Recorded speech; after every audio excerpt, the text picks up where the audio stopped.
За тэгээд Макима Денжиг токер авч явах замдаа түүнийг өөрийнхөө нохоо гэж хэлнэ. Чи миний нохоо болоо. Надад үгүй гэж хэлэхгүй үргэлж вүү. Вүүн чааш энэ одоо Японод айгуу сонио. Хав гэж хариулж гэж тушаараа. За юу яцхан миний хөөрхөн заасан баавганад минь. Өнөөдөр хэдүүлээ Chainsaw Man-ийн Season 1-ийг бүтнээр нь үзэх болно. За маш чанартай студиор хийгдсэн маш чанартай аним байгаад байгаа учраас хэдүүлээ бас маш чанартайгаар үздэхээ. Тийм үү? Тиймстэй. За бигээд маш чанартай үзэн ихээр яана гэсэн үг гэхэлэр лайк сабаа шууд дараад эхэлж байгаа маа. За хэдүүлээ шууд аним оботонд бартах те. За энэхүү аним маань бол ингэж эхэлж байгаа маа. За нэг Денжи гэдэг нэртэй нэг юм шар тагтаа нөхөр байгаа. За манай Нарутогийн арай зэрлэг болмод хөлбөр гэсэн үг зөө. Денжигийн маань аавна Якуза нарт өртөө болоод асар их өртөө байсны учраас Якуза нар бол нэгсэнд аавыг нь алчдаг гэсэн. Денжи маань Якуза нарт асар их өртөө л гэж байгаа. За тэрээр өөрийнхөө өрийг төлөхийн тулд өөрийнхөө биеэр ихнүүдээ захаар сүр аргагүй болжээ. За тэгээд Денжи маань нэг бөөр баруунууд нэг төмсөг гэл зарж эхэлж байгаа юм. За тэгээд мод болт гэж хажуугаар нь өөрөө баг явуулдаг. Тэгсэн чинь нэг өдөр тэр ертөнцид чөтгөрөд оршин байдаг юм байна. За мань хүн нэгэн шархацсан хөрөөд чөтгөр болох нохоо шиг надад таарлаа. Тэгээ мань хүн өөр хийж аваас ганцаараа тэгээ дээрэс нь ядуу зүдрүү хэцүүхэн байсан болгоотхоо хамтрагч болгоод завааргал гэрүүлээ болгоод өөр дээр авч байгаа гэсэн. Тэгээ Денжи маань түүн цуснасаа өгч идэх хүүхэд хариутан түүнийг тижээ вариантнаа болгоод Почита гэж нэрлэдэг. За тэгээд мань Почито Денжи хоёр манчтай хамтран ажилласаар чөтгөрүүдийг агнж одоо нэгсэн дооч Якузагийн өдөртөгчөнд орчдгөр ангуучаар ажилд орж байгаа юм. За тэгээд өөрөө тоосон чинь 38 сая 40 мянган йены өртөө хിവэрээ л гэж байгаа. За нэгэн шин тэрээр баян амьдрах охинтой болох тухай мөрөөдчихэд Якузагийн өдөртөгч ирж түүнийг чөтгөр агнахаар нэгэн газар авч явна. Тэнд Денжи болон Почито нар Якузагийн гишүүдэд ерөнхийдөө хутгалуулчихдаг. Тэгснэ мань нөгөө Якузагийн нөхдөд чинь зомби чөтгөртэй гэрээ байгаа л да. Тэгснэ уг нь бол өөр гэж зомби чөтгөрийг ашиглаад амар хүчтэй болоод их мөнгө олно гэж бодсон юм шиг байна. Тэгсэн чинь яг үүндээ нөгөө чөтгөр нь мань хідэн Якуза нарыг өдөртцөө баг тэнд юу болоод байгаа юм бэ те баг пари гэдэг юм шиг. Тэгээд Денжи маань Почтотой хамт зүгтхийг оролцсон ч баригдаад хэсэг болгон тасчуулаад хогийн савнд хаягдана. Үзэгдэл маань флашбэк гэсгээр очоод манай Почто ингэж хэлж байгаа Денжи. Би чиний өдөр тутмын амьдралын тухай ярихыг сонсох дуртай байсан. Денж, энэ бас гэрээ. Би чиний төрх байлё. Харин хариуд нь чинь абд өөрийнхөө мөрөглийг харуулаарай. Баян амьдраарай. Охинтой болоорой. Хөөрхөн найз хүнтэй болоорой шат. Түүний цус бол Почтыг амруу орж түүнийг идгээгээд одоо шээс. Тэр маань бол ерөнхийдөө Почтагийн зүрхний оронд зүрх болж одоо цохилж ирснээр мань хоёр нэгэн бий болж байгаа. За тэгэл манай Денжи маань ерөнхийдөө ухаараас ирнэ л тэ. За тэгээ сэрсчин цээжин дээр нь хөрөөний юм асаадаг чагт байж байгаа. Тэгэл тэр чагтыг татаад гсэн чинь мань хүн шууд супер сайн нэгдүгээр хэлбэрт очоод толгооноос нь хөрөө гарч ирээл. Супер сайн нэг биш юм байна. Хөрөн сайн нэг болж байгаа.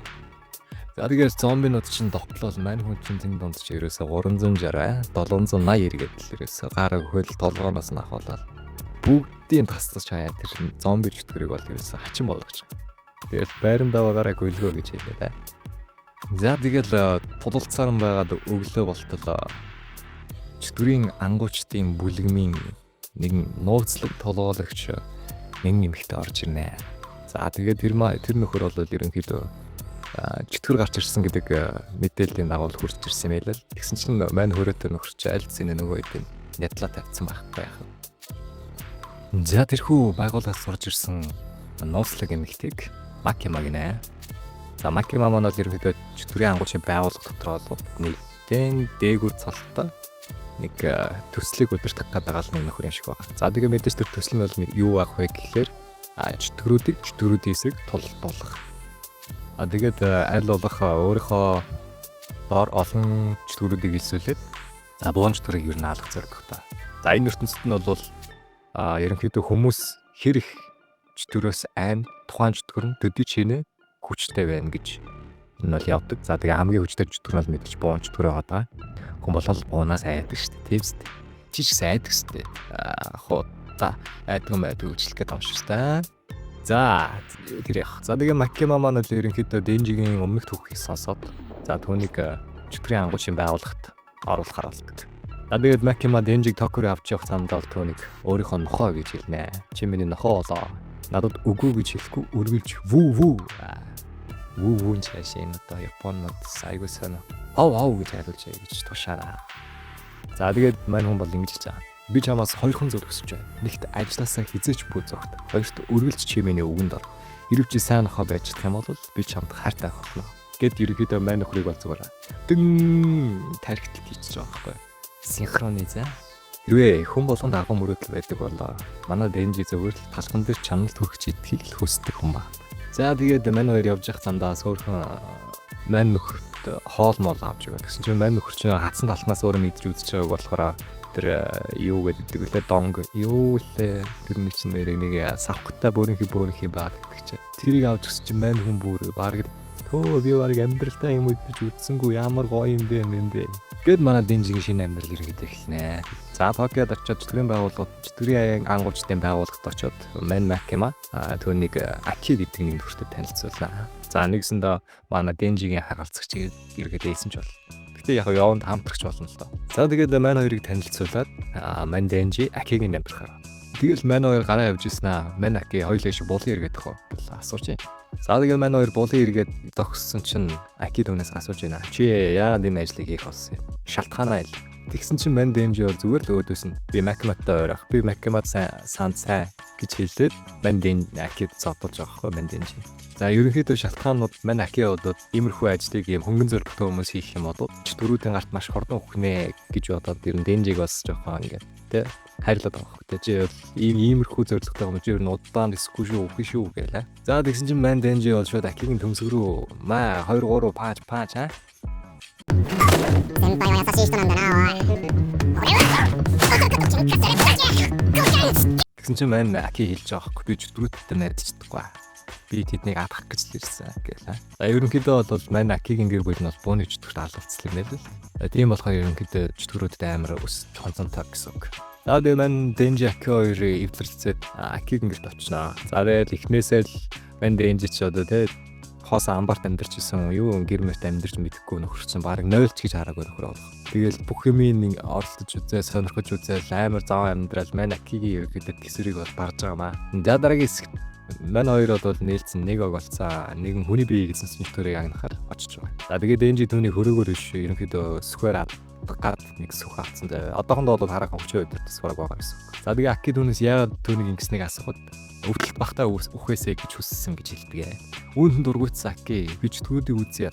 Учир нь миний гэрэлийг чөтгөр алсан. Тэгэл за манай хоёроо ер нь хоол амар биетэй. Эхний дискүүд дээр те угаасаа ойлгомжтой шүү дээ. Денжи маань нэг пава гэдэг нэртэй нэг шинэ хамтрагчтай болноо. Оо хигэссэн ингэ вашの名はパワーバディとやらはウヌかパワー名前パワーつうかマジなのЗа тэр пава гэдэг нөхөр нь бол хүний биеийг эзэмсэн чөтгөр байдаг. За тэгээд ерөнхийдөө толгойн нэр эвэртэй болохоор дэлгүүсаа ойлгомжтой л. За маань чөтгөр бол цусны чөтгөр байгаа юм л та. За цусыг бол хүчснээрээ удирдах, хүсснээрээ хэлбэрт оруулаад тулдаг. За нэгсэндээ манай нөгөө жүжицэг кайсны нөгөө нэг цусан ахтай ер нь эмхтэй хэлбэр ингээ ойлгочих тэр нь бол болно. Павер маань бол мууранд маш их хайртай. За тэгээд муурыг бол хүмүүсээс илүү гэж үздэг. Тийм бодлоо нөхөр. За тэгээд тэр маань бол хэлж байгаа юм л та. Би нэг өөрөө ингэсэн тэжээр мууртайсан. Тэр маань бол Мио гэдэг нэртэй. Зүгээр мяавл хэстэй угаасаа. Мяавл гэдэг хэстэй хэлцээ Мио гэдэг байсан. За тэгээд тэр муурыг бол нэг чөтгөр барьцаалсан гэж лээ. Хэрвээ Денжиг туслах юм бол өөрийнх нь цээжинд хүрэх эрхийг өгнө гэж амлаж байгаа. За мань Денжи бол ерөөсөө тий эмхтэй хүний биеинд хөрнө гэдэг нь мань хүний хувьд бараг л борхон төрснээс ялгаагүй байгаа байхгүй. За тэгээд мань Денжи шууд зөвшөөрөөд хамтдаа нөгөө чөтгөрлөө муурын барьцаалсан чөтгөрлөө явж байгаа. За тэгсэн чинь мэдээж яахтай тэр маань бол орхиж таарна. Тэр павер маань бол ерөнхийдөө Денжиг хуураад сарсан багийнхан чөтгөр дээр авиж өгөх зорилготой байсан юм байна. За тэгээд нөгөө сарсан багийнхан чөтгөр нь бол нэлийн гинтсэн мань Денжигийн тусаар бол өөрийгөө нөхөн сэргийх гээд ер нь хүлээж исэн юм шиг л байгаа. За тэгээд павер маань муур авахын тулд Денжиг цохиж унаагаад чөтгөр идэж болгоод өгдөг. За тэгсэн чинь сарсан багийнхаа мань Денжийн цусыг угаа шууд идэгрээд гэсэн чинь тэр нь зүгээр л паверыг зүгээр тархитсан бас дагзаар нь савцсан байгаа байхгүй. За тэгээд Денжиг чидэнгүүтээ араас нь муурыг нь чөглөхгүй аваа авчирдаг. За тэгснээр нөгөө чөтгөрчөөс амар илэм хүмүүснээ муухай цус авчрлаа. Бараг чөтгөрийн цус солилцсон байсан хүн байна гэдэг уурч муурлаа. Тэгснээр паверыг бас залгичиж байгаа. Тэгээд энэ юм арай хийн ухаа ороод паверын амлалтын санаад цээжинд нь хурж байгаа агаар бодол дотроо төсөөлөв. Түүнийг биелүүлэхийн тулд хөрөн хүчийг ашиглана. Тэгээд тэр хоёрын тул таахлаа алаа хэдаа хэрэгс хүчрэх хэллээ. За тэрээр зөвхөн ерөнхийдөө мань паверыг авахын төлөө эмэгтэй хүмүүсийг авахын тухай бодож л галзуу мэт болчихсон. За эцэст нь мэдээж бас сарсан байгаа ч тэрийг бол ална л та. Тэр бол ойлгомжтой. За дараагийн хэсэгт Денжи болон Павер маань Моргийг аварсан ч гэсэн гинтхэн хануур хорхон чөтгөр гэдэг нэг лич Дэвид гэдэг нэг манад байна. Тэр бол сарсан байгаа чөтгөрийн найз хөвөл байсан юм байлээ л дээ. Денжин ерөөд маш их цус алдсан тул ер нь хөрөөнд бүтэн гарахгүй нэг EV нэг хөөрхөн юм гараад ирнэ гэж. За тэгээ яг ялгдах гад байжсэн чинь Акима нэрч өөрийнхөө гэрч төрийг танилцууллаа. Кон. Тэр бол Кон. Үнэн чөтгөр Кон. Тэгээд дуусаа. За тэгээд Аки Денжи болон Паверын гаргасан алдааг ерөнхийдөө нуугаад амьдралтай хувьд мэдээлэл өгч байгаа. За тэгээд тэрний ачаар бол манай хоёр бол ер нь алуулахаас аврагчлаа юм л да. Акима бол Паверыг Аки Денжи хоёрт хамт амьдрахыг тушааснаар тэр гурлаа нэг гэрт амьдарч эхэлнэ.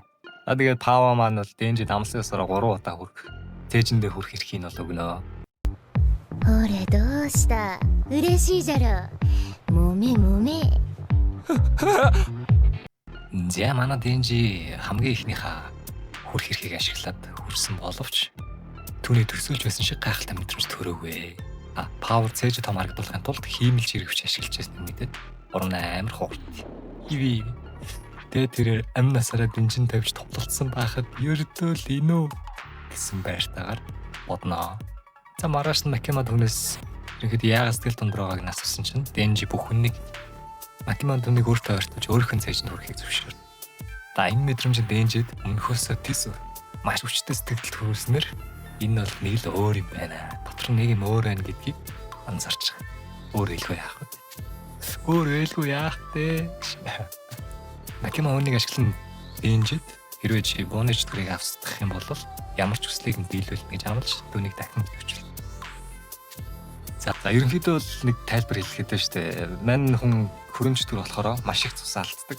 Цус их алдсанаас болоод ингээд амархан ингээд сүлдэж унжгаад байдаг гэсэн. Тэгэл угаасаа л хувиралтай дасааг ол гэсэн үг л. За хэдүүлээ манай Акигийн симпай болох Хименотой танилцсанаа. Хименогийн дүр бол ерөнхийдөө чөтгөрийн ангуучдын ертөнцид бол хүн бүр хизээнийгийн цагт үхнэ гэдгийг нь аягүй сайн ойлгоцсон. Аягүй юм ганцаарсан. Амар ганцаарт. Дараагийн хэсэгт манай Акигийн бага наснд орсон шаарддаг. Тэрээр өвчтөд дүүтэйгээ цар тоглож байгаа хэд бууны чөтгөр дэлхийд даяар халдлага үйлдэл. Ердөө 5 минутын дотор дэлхийд даяар 1.2 сая хүний амиа үргэлжлэн. Акигийн гэр бүл гэр орон нүдэн дээр нь гуйсан байна. Акима бууны чөтгөрийн илэрхийлэлд бие биедээ татагддаг шин чанартай тул тэдгээрийг зөвлөж гол биеийг нь олох боломжтой тайлбарладаг. За тэгээд манайд бол ерөнхийдөө тусгай 4-р хэлтсийн 6 гишүүн нийлээд бууны чөтгөрийн илэрхийг залгисан чөтгөрийг хангахаар нэгэн зочд буудалд. За ингээд манай баруун гарт талаас за эхлээд бол мэдээж Денжи, Аки, Павер, Химена хоёрыг бол танилцуулсан шүү дээ.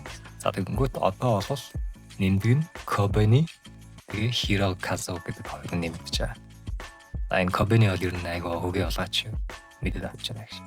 За тэгээд манайд зочд буудал дотроо яваад нөгөө чөтгөрийг хайж явах үед тэр өөрсдөө нэг эргүүлэхт ороод гаццныг ойлгоноо.